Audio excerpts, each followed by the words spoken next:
They laughed. They looked right past you, dismissed you like you were nothing. They thought you wouldn't notice, but you did.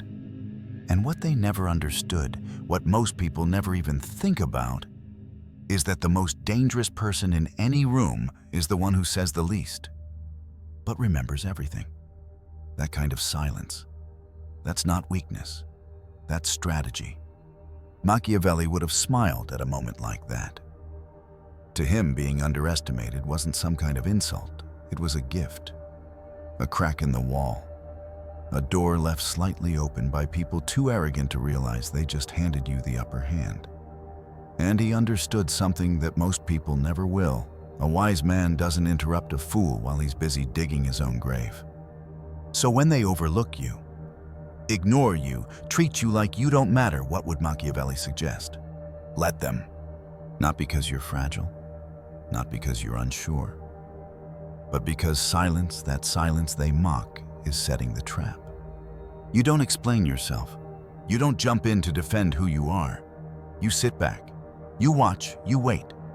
Because the greatest move you'll ever make in response to being underestimated isn't revenge. It's evolution. The kind that makes them flinch when they hear your name. The kind that makes them remember every single time they looked you in the eye and saw nothing. And now, they realize what they missed. So what's the coldest move you can make when they underestimate you? It's not anger. It's not a breakdown. It's not even revenge. It's growing into someone they can't even speak to anymore. Machiavelli saw power as asymmetric. If they're loud, you go quiet. If they brag, you vanish. If they joke about you, you listen harder. Because every time someone underestimates you, they leave a piece of themselves exposed. They drop their guard. They talk too much. They assume you're not watching. That's your shield. That's the illusion that protects you until you don't need it anymore. Then you strike.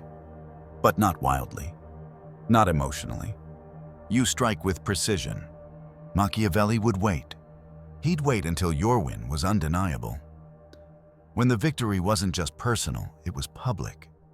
That shift they never saw coming. That's when it hits. A title they wanted, but you got.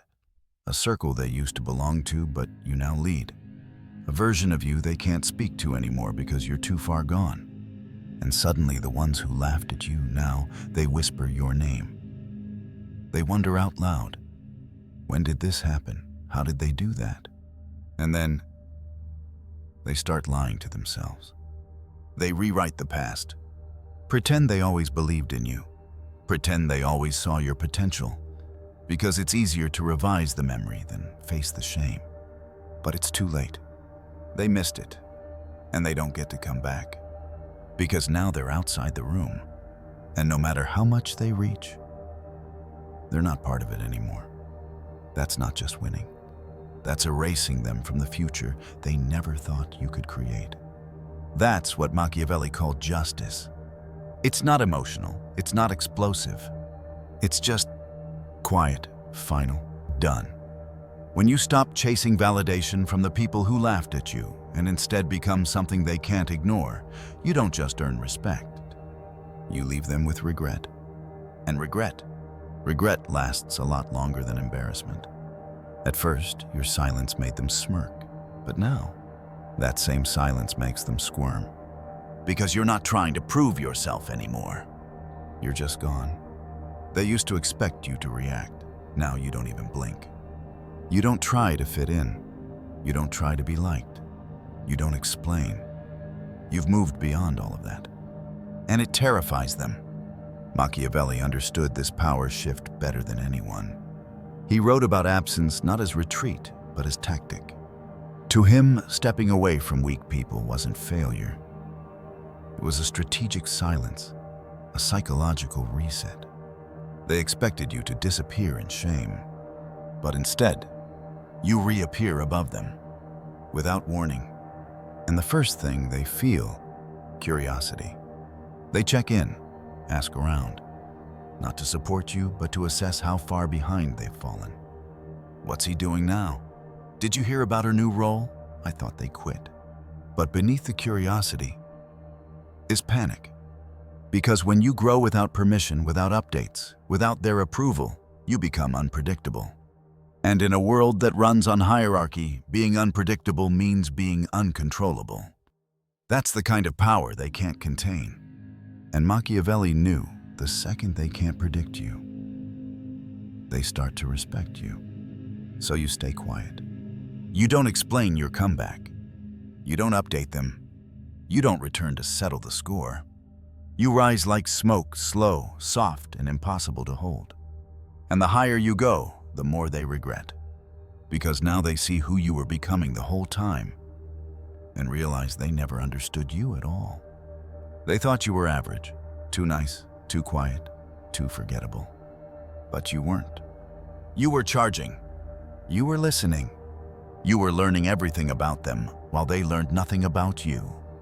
And now, their confidence, the way they dismissed you, it starts to feel ridiculous. And they know it. The shift becomes visible. They look away when you pass. They avoid eye contact. They hesitate when they speak your name. Machiavelli wouldn't tell you to rub it in. That cheapens it. He'd tell you to go colder. Let their guilt echo in silence. No confrontation. No speech. No reminder of what they did. Let them figure it out on their own. Because when someone has to sit with the fact that they mocked the very person who surpassed them, there's no greater punishment. They start telling stories to justify it. We were just joking. I didn't mean it that way. They just got lucky. But they know you didn't get lucky. You got quiet. And quiet people with long memories, they don't just rise. They rebuild with precision. They craft success out of insult. And when the moment finally arrives, when they can't ignore you anymore, you still don't say a word. Because you don't need to. Your very presence becomes the coldest response they'll ever feel. At first they underestimated you because they thought you had no power, but now they're nervous because you never needed theirs. That's the Machiavellian reversal. When they underestimate you, they give you something most people never get: invisibility. They let their guard down. They talk openly. They show you exactly who they are. Flaws, ego, insecurities, all laid bare in front of someone they assume doesn't matter. But you're not just sitting there absorbing it. You're recording it. Every moment, every word, every dynamic. Because Machiavelli wouldn't waste an insult. He'd turn it into ammunition. And when you do the same, you're not just becoming stronger. You're building a file, a strategy, a playbook, so that if the time ever comes, you'll know exactly how to undo them without breaking a sweat. Still, the most brutal part of all this, it's not about revenge. It's not about turning around and crushing them. It's about rising so ruthlessly that the only thing left for them to do is watch. They won't clap. They won't congratulate you. They'll just sit there, expression frozen, mouth shut, eyes darting. And inside, they're wondering, what if I had treated them better? What if I hadn't laughed? Did I cause this? And if you asked Machiavelli, he'd say yes. Yes, they did. Because people who underestimate you, they help shape who you become. Not because you're trying to prove them wrong, but because they gave you clarity. Every step you take now isn't driven by spite. It's driven by precision. You don't want revenge. You want dominion. You want to build something so untouchable, so self-sustaining, so impossibly real that even revenge starts to look cheap by comparison. And that only comes from one thing: control. Control over your reactions. Control over your emotions. Control over your pace. Control over who gets access and who never gets another chance. Most people lose control the moment they rise. They get loud. They want to be seen. They start flexing, explaining, posting, broadcasting. But Machiavelli, he'd see that as weakness. He'd say, let the crown grow before you show your head. You wait. Because the longer you stay silent, the more they wonder. And in the wondering, they unravel. They start to imagine what you're building. They fill the quiet with paranoia. They assume the worst, and that fear grows louder than any announcement you could make. So you let them. You let their imagination do the heavy lifting. And then, at just the right moment, you let the truth break through.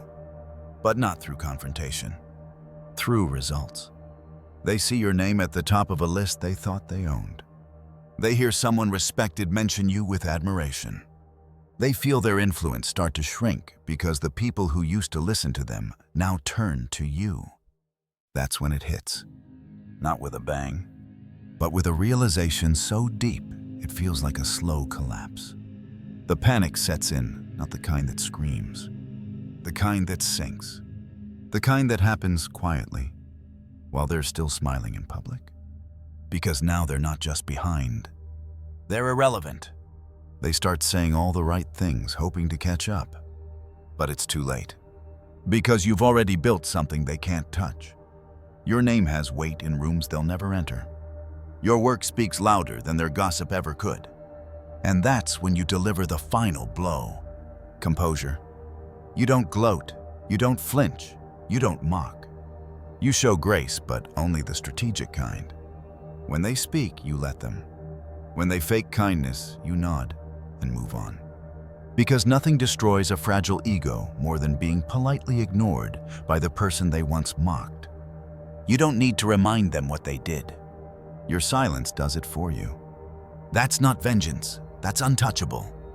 They expected you to come back angry. They expected drama. But what they got proof. Proof that they were wrong. Proof that they misjudged strength. Proof that the one they once laughed at has become the standard they now measure themselves against. They see your face in the places they chased. They hear your name in conversations they used to dominate. And that's when it starts. The panic, the regret, the rewrites. They can't tell the truth anymore, so they rewrite it. They pretend they always believed in you.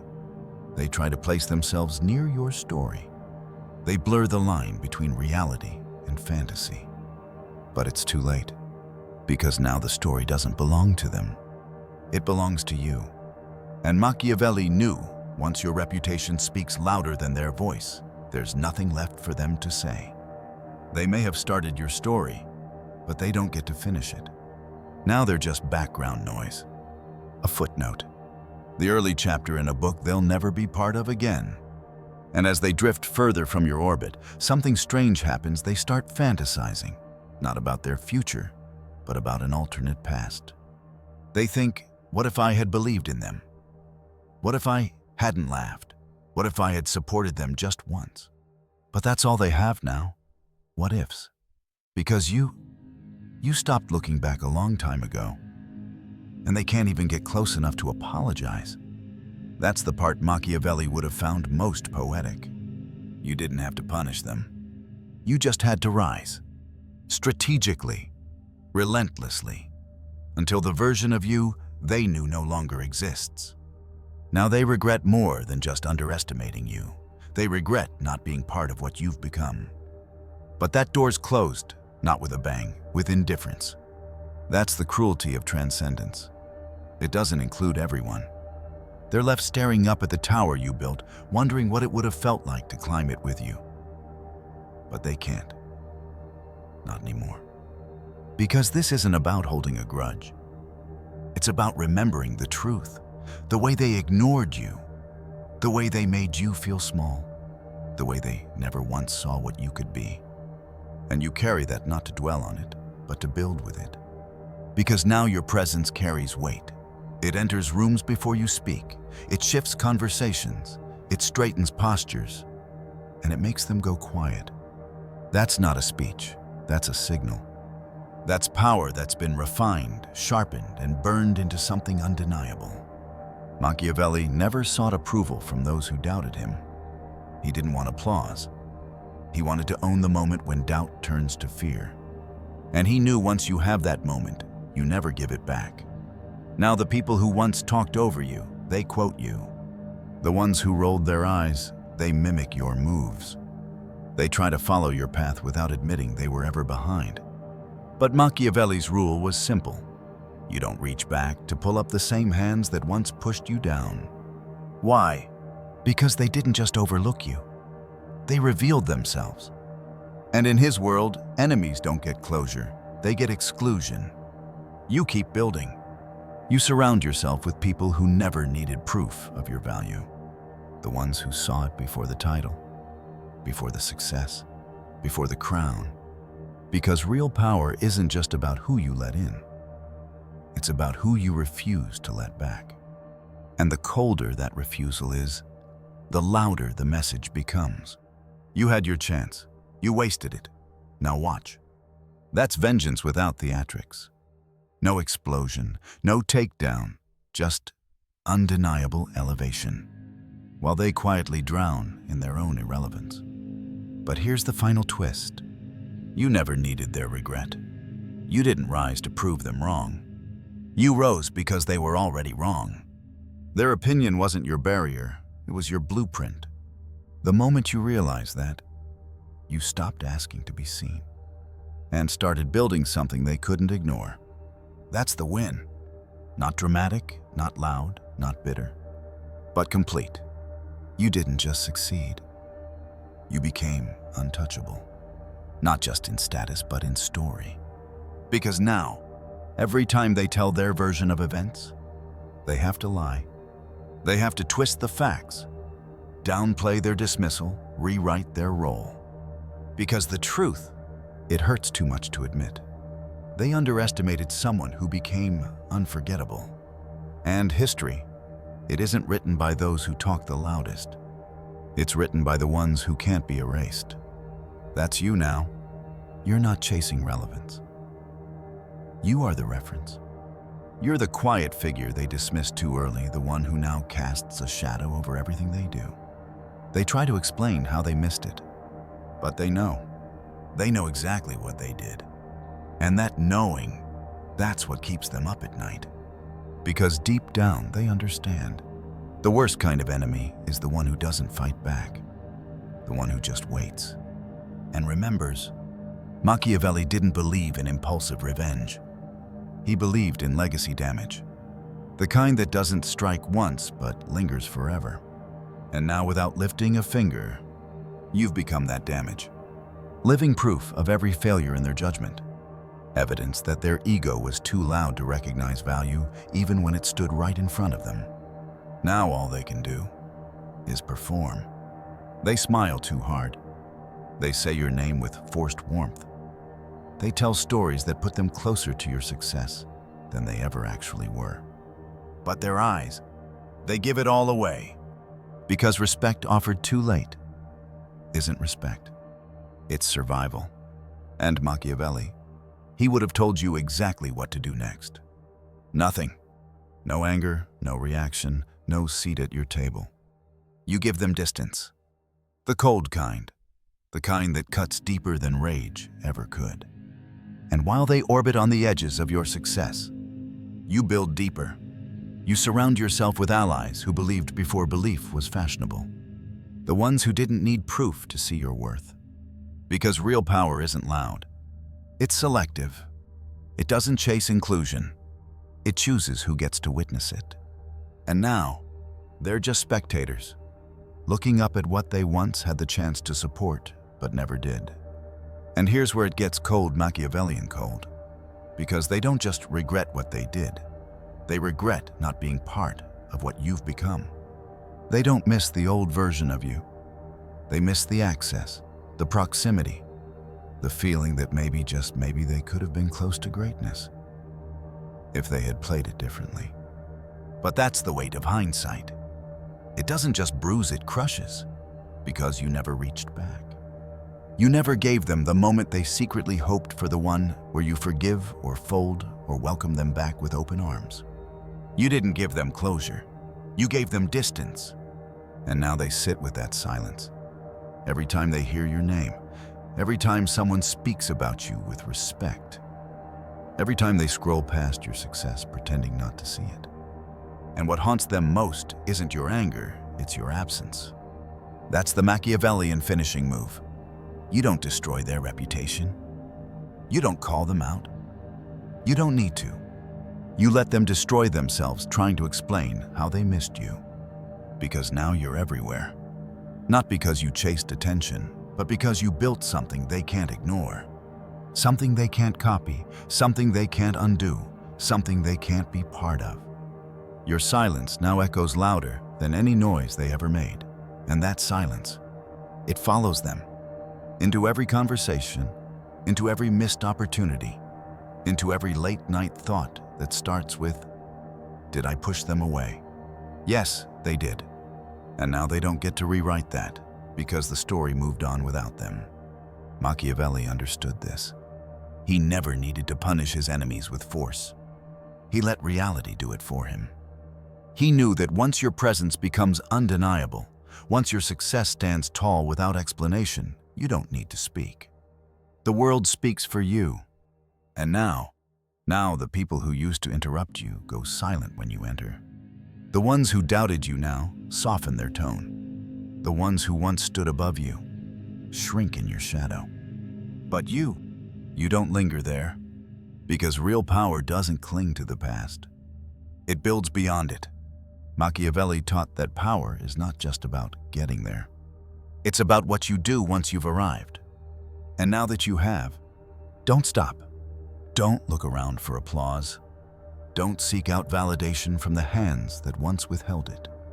Keep moving. Further, sharper, colder, cleaner. Build systems. Build legacy. Build structure that outlasts not just their opinions, but their entire relevance. Let them fade. Because now people don't ask who you are. They ask how you became this. And the answer, you became this because they underestimated you. They taught you early on how little support you actually needed. They showed you what it feels like to be overlooked. And you learned how to sharpen in silence, how to carry memory like steel, how to grow with no audience. You didn't seek pity, you sought strategy. And now they watch. They watch your name rise in rooms they can't enter. They hear your voice quoted in spaces they used to lead. And they finally understand. You didn't just earn your place, you replaced them. You became everything they pretended to be. Not through revenge, but through justice. Justice that doesn't argue. Justice that doesn't swing wildly. Justice that simply arrives. And once it does, there's no undoing it. The game has changed. You don't move for respect anymore.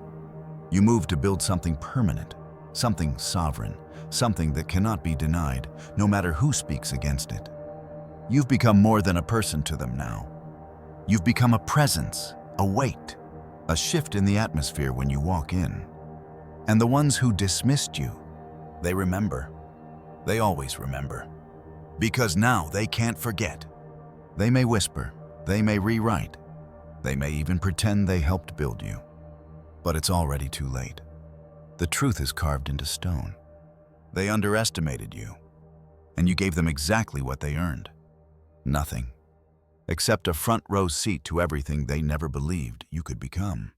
That is the coldest Machiavellian response. Not hatred, not rage, not war. Just transformation. So complete. It humiliates the memory that they ever thought you were beneath them.